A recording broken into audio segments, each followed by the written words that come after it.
Sometimes students tell me that Hebrew looks just so foreign. The letters are unrecognizable. But actually, did you know that Hebrew writing system is related to the English-Latin alphabet's writing system? We know that English's writing system, the Latin alphabet, was borrowed obviously from the Latin alphabet. And Latin borrowed its writing system probably from the Greek writing system or the Etruscan writing system. And where did the Etruscans and Greek get their alphabet? It's actually from the Phoenicians, and Phoenicians were Israel's northern neighbors. The Hebrew writing system and the Phoenician writing system are just distant cousins. So, in that sense, English and Hebrew's letters and writing system is very similar. English has 26 letters in their alphabet. Hebrew actually has 22, so it's actually less memorization for you. And we can go through and look at the letters. And you're actually, when you say out the letters in their sequence, it will really sound familiar to you because English and Hebrew has a similar sequence of letters. So here we go. Aleph, Bet, Gimel, Dalet, He, Vav, Zayin, Chet, Tet, Yod, Kaf, Lamed, Mem, Nun, Samech, Ayin, Pe, Tzadi, Kof, Resh, Sin, Shin, and Tav. If you look at the screen, you can notice that there's a arrow pointing from the right to the left. This is because, unlike English, which is written left to right, Hebrew is written from right to left. So you want to get used to that sequence. Just as English begins with A, B, C, D, Hebrew similarly begins with Aleph, Bet, Gimel, Dalet. You actually can hear the A, B, D sequence there. But if you look at the slide, there are going to be several letters that are going to be repeated. There are going to be 4 sets of letter that has both what we call like a normal form of the letter and a final form of the letter. These 4 letters are Kaf, Mem, Pe, and Tzadi.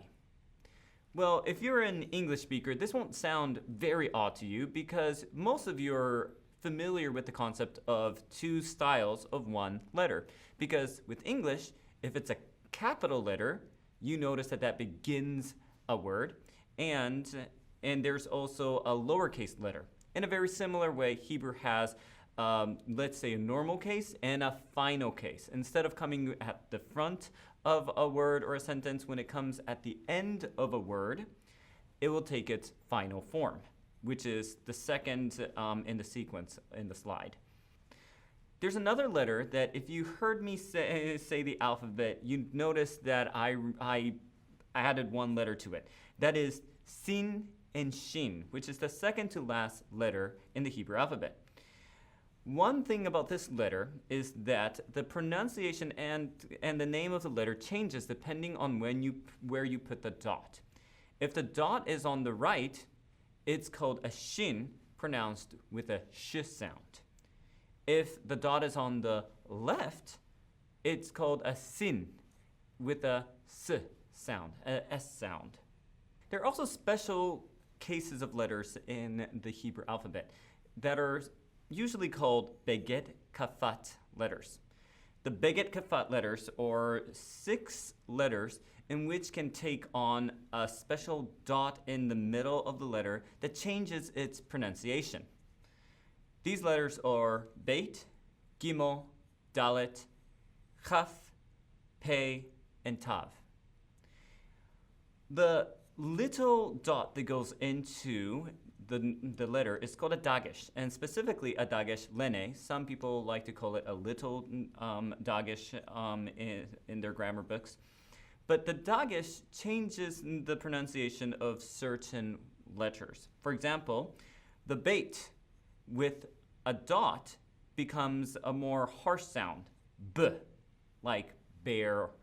However, without the dagesh in the letter, it's pronounced v, like a V.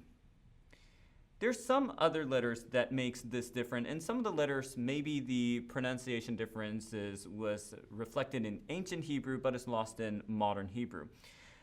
For example, the kaf letter, with the dagesh, it's a strong K sound, k, like, I don't know, cooking. But without the dagesh in it, it takes a more guttural sound, an aspirated sound, this ch, the ch, as in Bach, the famous composer. The last letter that you will need to know the pronunciation differences depending on if it has a dagesh in it or not is pe. With pe, when there's a dagesh in it, it makes a p sound, p. However, if it's without a dagesh in it, it makes the f sound, f. For the other three letters, gimel, dalet, and tav, don't worry about making the distinction between pronunciation. That is lost in modern Hebrew. And while some Hebrew grammarians tell you to make a slight differences, most people pronounce them as the same. Gimel like a G, G, dalet like a D, D, and tav like a T, T. There are 4 other letters, well, 4.5 maybe, that you really need to know and memorize their names and their class. These are called the guttural letters. They're called guttural letters because you pronounce them at the back of your throat, g, like that. And some of these letters, you actually don't even really make a sound. But these 4.5 letters are going to be really, really crucial for you to memorize for your success in Hebrew in the future, because these letters really influences the rule of the words, how to pronounce things. So this is going to be something that I really want you to memorize. The 4.5 letters is Aleph, Hey, Chet, Ayin, and sometimes Resh. We say sometimes Resh because Resh sometimes act like a guttural, but other times they don't, hence the 4.5.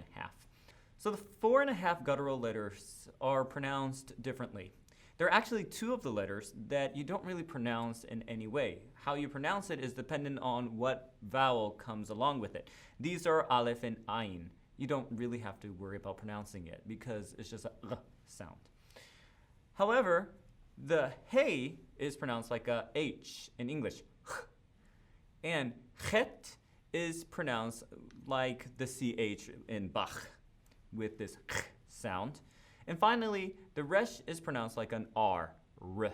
Just as English have a couple of letters that are pronounced almost identically, for example, C and K both sound like a K. Hebrew also have letters that are identical or almost identical in their pronunciation. We already dealt with one of them, the guttural letters Aleph and Ayin, they are unpronounced. The other letters are Beit and Vav, especially Beit without the dagesh, are both pronounced like a V, V. Kaf and Chet are both pronounced like Ch. Tet and Tav both take on the T consonant sound, T. Kaf with a dagesh and a Kof take on the K sound, K. And Sin and Samech both are pronounced with a S sound, S. To conclude, here is how each of the Hebrew letters sounds. Aleph doesn't make a sound, but it has a guttural R. Beit, depending on whether it has a dagesh linear or not, a B or a V. Gimel sounds like a G, G. Dalet, like a D, D. Hey, like H, H. Vav sounds like a V, V. Zion sounds like a Z, Z. Chet sounds like this CH or gutturalish sound, Ch. Tate sounds like a T, T. Yod like a Y, Y. Kaf sounds like a K, K. Lamed like a L, L. Mem like a M, M. Nun sounds like an N, N. Samech like a S, S. Ayin doesn't have a sound, it's a guttural G sound. So you really pronounce the vowel instead of the consonant itself. Pe, remember, whether it has a dagesh linear or not, it's either a P like a P or a F like a F. Tzadeh has a TS sound. Ts. Kof sounds like a K or a Q. K. Resh like an R. R.